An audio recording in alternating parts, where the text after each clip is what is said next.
Coach, do you think that, given there's not a lot of expectation for this team to do well, at least to start, it might be flying under the radar and surprise some people this year? Not really. I think the team, Montreal's playing Toronto. I think that speaks for itself. Expectations of the public, of the media, whatever. I think we got 23 guys in the room and a coaching staff and a management team that expect us to compete every night. And I've come to the rink every day of my life expecting to win, and it's going to be no different this year. Ken Hitchcock said you've got this town exactly where you want it because nobody's expecting very much. He's not a member of the media. Well, Hitch ain't in town either, so it's good for him to. When they start asking me about St. Louis, it's good of him to help me out. I appreciate Hitch helping me. Coach, I see the Red Wings have the tradition, Ted Lindsay and the likes of that, having lockers in the room. You've got Red Kelly, George Armstrong, Johnny Bauer. Can you tell me why?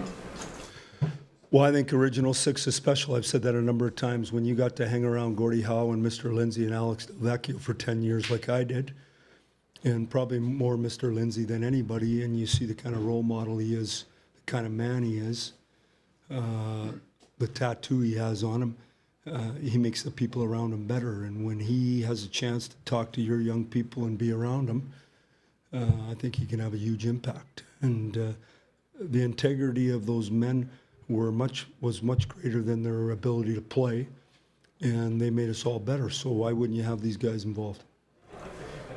Mike, because of your high profile, your contract, your tenure, a lot of eyes are going to be on you. How much difference can a coach make? Yeah, I have no idea. What I would tell you is this, is that everywhere I've gone, I've just tried to get better each and every day and be process-oriented, love the guys, try to make them as good of players as they possibly can, make them accountable, and make the organization proud of us. I like to be proud when I leave the rink. I say it all the time, nothing makes me more upset than lack of work ethic and lack of preparation. We're going to look after those two areas, and then we're going to see where it takes us. And, I've been fortunate to coach lots of good players and have lots of good seasons, and you never know going in. You have thoughts going in, but you never know for sure. And let's see if we can't maximize the group. So we expect everybody. I want to be the best Mike Babcock I can be. I want Bernier to be the best Bernier can be. I don't ask them to be anyone they're not, just the best they can be.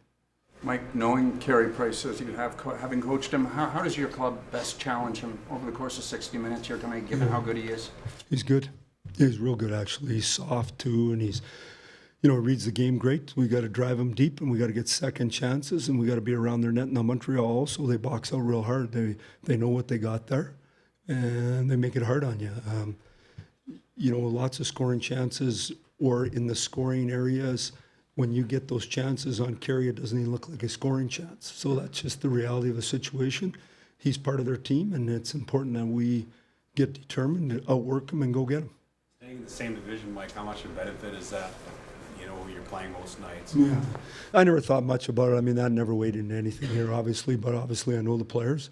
When you've been in the league as long as I have and you watch as much hockey as I have, you know the players anyway. You don't know the kids, but you know the nuances of most guys, so that helps you in your preparation. In saying that, I probably know Toronto the least of everybody. I just haven't watched them as much. Mike, what did you like from Nazem Kadri in that final preseason game, and what would you like to see him do as he starts the season? Well, he was competitive. He was in good spots defensively, and he had speed through the neutral zone, and he won some pucks. He wasn't a rush player. He didn't stand around and watch it and let someone else go get it. So I thought in the last two games he's really been coming, and we need him to be good. I mean, you look down the middle tonight, Montreal's good down the middle. We need to be able to execute, and your centers are a big part of making that happen.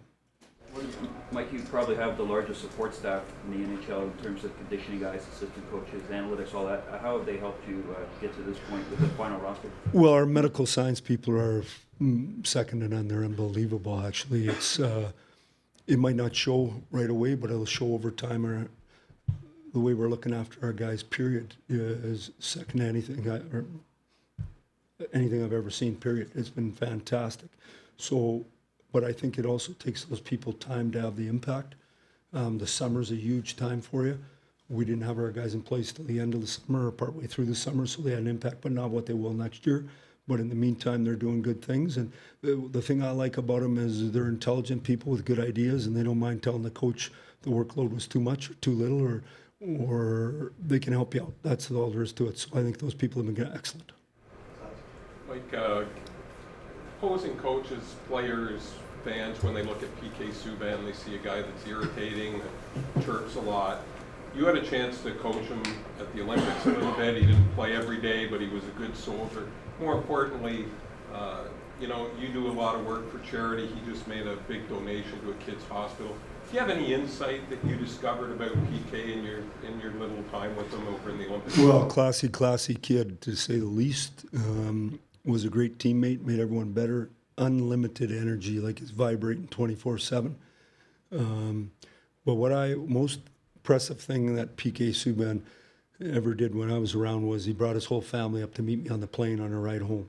And for a guy who never dressed for very many games, I was shocked by that. He was proud of his family, wanted to introduce you. And, obviously I was proud to see the kind of kid he is. And then to see what he did the other day and to follow it a little bit, I think really, really, really impressive. But he's a good kid and he's a good player and he's getting better every day.